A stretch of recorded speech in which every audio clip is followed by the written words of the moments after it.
দিদিভাইকে ডাকো। উঠেই কি হাসি, রাত্রিবেলা ঘুমোতেই চাইছে না। দিদিভাইয়ের সঙ্গে কি খেলা, খেলে খেলে এখন আবার একা একা দাঁড়াচ্ছে, মানে নিজে একা একা দাঁড়াচ্ছে। পারছে না, পড়ে যাচ্ছে, কিন্তু এখন ছেড়ে দাঁড়াচ্ছে। আগে তো এরকম করে সাপোর্ট দিয়ে দাঁড়াতো, এখন ছেড়ে দাঁড়াতে চাইছে। ও দিদিভাই ঘুমোচ্ছে, দিদিভাইকে, দিদিভাই গুড মর্নিং। দিদিভাই, দিদিভাই, এই যে চ চ চ চ চ চ। আজকে নাচের প্রোগ্রাম তো দিদিভাইয়ের। এই যে দুজনে মিলে খুব আদর হচ্ছে, খুব আদর হচ্ছে। ওঠো, দিদিভাই উঠে গেছে। ওঠো, দিদিভাইকে যে ডাকছিল, হাত দিয়ে এরকম করে ডাকছে। উঠে পড়ো। নাও, আর একটু পর থেকে সাজা গোজা স্টার্ট হয়ে যাবে। হ্যাঁ, চলো এবার খাইয়ে দেবো। এই যে রিত চলে এসছে, দিদিভাইয়ের এখন টাইম হয়ে গেছে।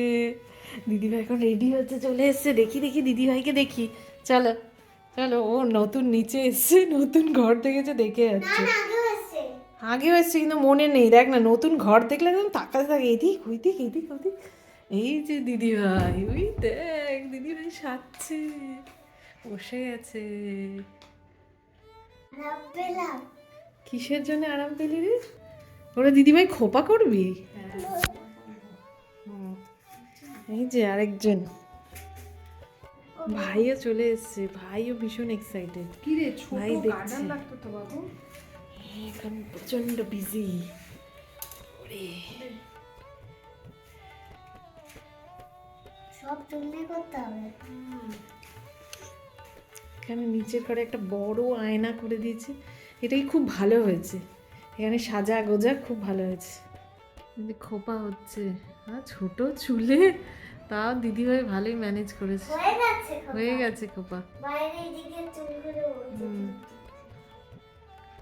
রিত কি করছে? হ্যাঁ, রিত ছোট্ট দর্শক যাবে দেখতে। যে চোখটা হয়ে গেছে।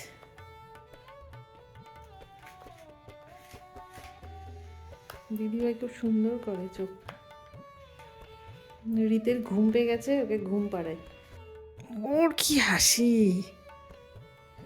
দিদিভাই সাথে তুই এত খুশি জানো না? হ্যাঁ, এই তো হয়ে এসছে, পুরো আগে চলে এসছে, আমরা আসলাম। আস্তে আস্তে আসছি, যাচ্ছি। রিতকে নিয়ে কতক্ষণ বসতে পারবো জানি না, কিন্তু রিত ভীষণ এক্সাইটেড। আর রাই দিদিভাই তো ভীষণ ছোটাছুটি করছে, কারণ প্রথমেই ওদের প্রোগ্রাম। গানটা তো দেওয়া যাবে না, কপিরাইটের ব্যাপার আছে।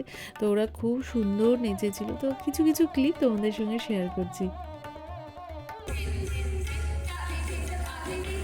খুব আনন্দ করছে রিত, রিতের খুব মজা হয়েছে। খিদে পেয়ে গেছিল, একটু দুধ খাইয়ে নিতে সময় এসছে। রিত, কি দিদিভাই প্রোগ্রাম দেখতে যাচ্ছ? একটা দেখা হলো, একটা হলো, আরো দুটো আছে।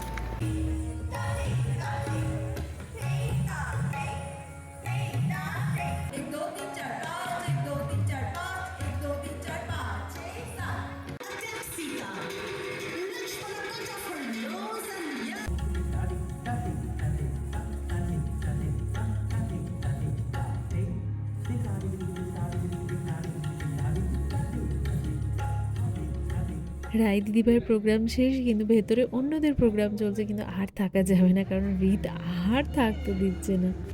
শেষ হয়ে গেছে প্রোগ্রাম, চলো এবার শিলিগুড়ি যাচ্ছি। হি আমার সুইচ অফ হয়ে যাবে বাবা। চলো চল চল চলো চলো। এত ভালো প্রোগ্রাম হচ্ছিল না, উঠতেই ইচ্ছে করছিল না। তো একটু লেট হয়ে গেল, 9টা বেজে গেছে। তো আমরা ওই 10টার মধ্যে শিলিগুড়ি পৌঁছে যাবো। রাত্রে আর ভিডিও করতে পারিনি, রিতকে ঘুম পাড়াতে পারতে আমি নিজেও ঘুমিয়ে গেছিলাম। তো আজকে সকাল সকাল স্নান টান সেরে যাচ্ছি সামনে রেলমায়ের মন্দিরে পুজো দিতে। তো আমি প্রতিবারই ওখানে পুজো দিই, এর আগেও দিয়েছি, দেখিয়েছিলাম। তো এখানে পুজো দিলে না মনটা খুব শান্তি লাগে। টিঙ্কি টিকিন কিলে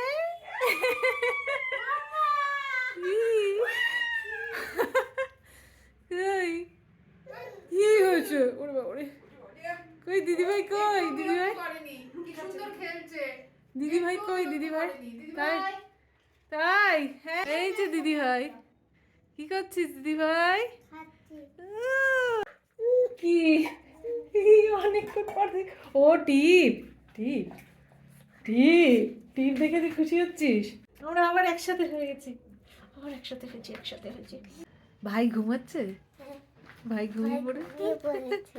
বাপরে, আজকে ঠান্ডার মধ্যে ভাইকে স্নান করিয়ে দিয়েছি। কি করব, বাবা রাগ করছে। হ্যাঁ স্নান করাচ্ছিস কেন? হ্যাঁ কালকে করেনি, কালকে এমনি স্পঞ্জ করে দিয়েছিলাম, মাথা এমনি মুছে দিয়েছিলাম। এরকম কি হয় দিনের পর দিন বল? আজকে তাই স্নান করে দিয়েছি। একদম স্নান করে একদম ঘুমিয়ে পড়েছে। শোন না, আজকে তো ওই বাড়িতে যাব, হ্যাঁ, আর কালকে হচ্ছে আমরা ঘুরতে যাব, তাই না? হ্যাঁ কালকে কখন কালকে যাবো? সকাল সকাল বেরোতে হবে, ভাইকে নিয়ে জানি না কখন বেরোতে পারবো। আজকাল ভাইকে নিয়ে সব লেট হয়ে যায়। তোরা তাড়াতাড়ি রেডি হোস। ম্যাক্সিমাম কটা? ম্যাক্সিমাম 10টার মধ্যে, 11টার সময় চেকিং আছে, আমাদের তাড়াতাড়ি বেরোতে হবে। এই যে এর মতো ঢুকে যাচ্ছে। ওয়াক! ঢুকেছে। আজকে ওই বাড়ি চলে যাবো, ওই জন্যে মা আমাদের পছন্দের অনেক কিছু বানিয়েছে। বাঁধাকপির ঘন্ট করেছে, আলু পেঁয়াজগুলি ভাজা করেছে, সর্ষে ইলিশ তো খুবই ভালো লাগে, আর পাঁঠার মাংস, এটা অবশ্য কালকের ছিল। টাটা, আবার কালকে দেখা হবে। এই বাড়িতে চলে এসেছি অনেকক্ষণ, এসে চাটা খেলাম, রিত একটু খেলু খেলু করলো সবার সাথে। এখন ওপরে বারবিকিউ হবে, তাই না? আজকে তাই প্ল্যান হয়েছে। যাই চলো ওপরে যাই। বপি সকাল থেকে মাংসগুলোকে ম্যারিনেট করে রেখেছিল, ম্যারিনেশনটা এতটাই পারফেক্ট হয়েছিল না, খেতে ভীষণ টেস্টফুল হয়েছিল। এই যে পোড়ানো তো হচ্ছে, যখন হয়ে গেল এতটাই সুন্দর লেগেছে খেতে, ভীষণ ভালো হয়েছিল। লাস্ট হচ্ছে এই লাস্ট হয়ে গেছে। এতক্ষণে নিচে আসলাম ফ্রেশ হবো, মানে এবার ফ্রেশ হতেই হবে, কারণ আমাকে একদম ভিজিয়ে দিয়েছে রিত। হ্যাঁ, রিত খেতে খেতে ওকে খাওয়াচ্ছিলাম, খাওয়াতে খাওয়াতে ও পটি হয়েছে। এবার পটি পরিষ্কার করতে ও এত এখন মানে তো চঞ্চল হচ্ছে না দিন দিন, খালি ছটপট করতে থাকে। তো এখন তো ডায়পার পরাতেই হচ্ছে, কিচ্ছু করার নেই। মানে একে তো মেঘলা হয়ে আছে, আর সমস্ত জামা কাপড় না ভিজে যাচ্ছে, সমস্ত জামা কাপড় ভিজলে না আর শুকোচ্ছে না, তো সেই জন্য ডায়পার পরাচ্ছি। কিন্তু ডায়পারটা খুললেই তারপর যখনই ধরো পটি করলো বা হিসু হয়েছে, তারপরে ডায়পারটা আবার চেঞ্জ করব, তো কী করছে, যখনই খোলাচ্ছি তখন হিসু করে দিচ্ছে। কি বলবো, পটি টটি করে আমার কোলে একটু বসিয়েছি, হিসু করে দিয়েছে। যে হিসু হয়েছে আর হবে না, হয়তো না, হিসু করে সব ভেজালো। এখানে এসেও যখন ডায়পার চেঞ্জ করছিলাম তখনও ভিজিয়েছে। হ্যাঁ সব, আসলে এখন মোটা মোটা জামা কাপড়গুলো যদি ভেজায় না ভীষণ সমস্যা হচ্ছে, কারণ রোদ উঠছে না কয়েকদিন ধরে। রোদ না উঠলে খুব সমস্যা হয়, আর তত বড় হচ্ছে আরও মনে হচ্ছে আমি সময়ই পাচ্ছি না কিছু। মানে এতক্ষণ একটু টাইম পেলাম ওদের কাছে রেখে আমি আসলাম নিচে, এখন মানে ফ্রেশ হবো, বললাম না ভিজিয়ে দিচ্ছে আমাকে, মানে চেঞ্জ করতে হবে, ঠান্ডা লাগছে। এত ঠান্ডার মধ্যে না ঠান্ডা লাগছে, নিজের জন্য তো একটু সময় বেরই করতে পারছি না। মানে একটু ধরো ঘুমালো, ঘুমাতে ঘুমাতে মনে হচ্ছে এটা করব ওটা করব সেটা করবো, কিন্তু কিছুই করে উঠতে পারছি না। করতে বসলে দেখি একটু পরেই প্যাঁ প্যাঁ কান্না শুরু। কি বলবো আর, মানে সারাদিন করতে করতে না একটা লাস্টে না মানে দিনের শেষে এসে ফ্রাস্ট্রেশন চলেই আসে। আর আমি হ্যাঁ এখন এই বাড়ি ওই বাড়ি করছি, কিন্তু আগে একটা অন্যরকম ছিলাম না, আগে ঝাড়া হাত পা, হ্যাঁ কি সুন্দর অন্যরকম। আর এখন তো ওর পেছনে আমাকে তো করতেই হয়। ওখানে গেছি যেরকম, মা কাজে ব্যস্ত, হ্যাঁ সেই কাজের ফাঁকে যেটুকু সময় ধরছে, তো কিন্তু বাকি সময় তো আমাকেই নিতে হচ্ছে। হ্যাঁ এখানেও সেরকম, এখানেও বাকিরা সবাই কাজে ব্যস্ত থাকে, তাও একটু একটু সময় ওরা ওদের সঙ্গে থাকে, তো ভালো লাগে। তারপর ধরো আমাকেই খাওয়াতে হচ্ছে, আমাকে ঘুম পাড়াতে হচ্ছে, তো এগুলো তো করতেই হয়। তো সেই জন্য মানে সারাদিন ওর পেছনে কীভাবে যে সময় চলে যাচ্ছে, আমার নিজের কাজগুলো সেগুলো তো করার সময়ই হচ্ছে না। সেগুলো আমাকে শুরু করতে হবে আস্তে আস্তে নতুন বছরে।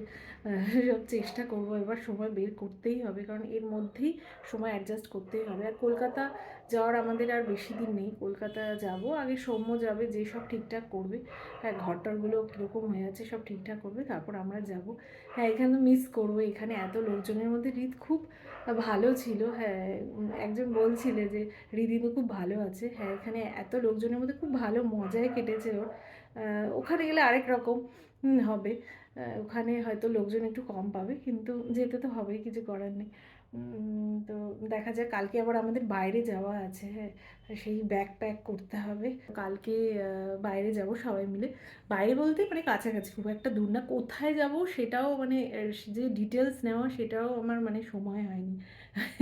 কীরকম মানে মাঝে মাঝে ভাবি যে কীরকম হয়ে যায় না, মানে একটা বাচ্চা থাকলে মানে সময় পাওয়া ভীষণ ডিফিকাল্ট হয়ে যায়। তো যাই হোক, চলো আজকের ভিডিও এখানেই শেষ করছি। তোমরা সবাই সুস্থ থেকো, ভালো থেকো। আরেকটি নতুন ভিডিওতে খুব তাড়াতাড়ি দেখা হচ্ছে।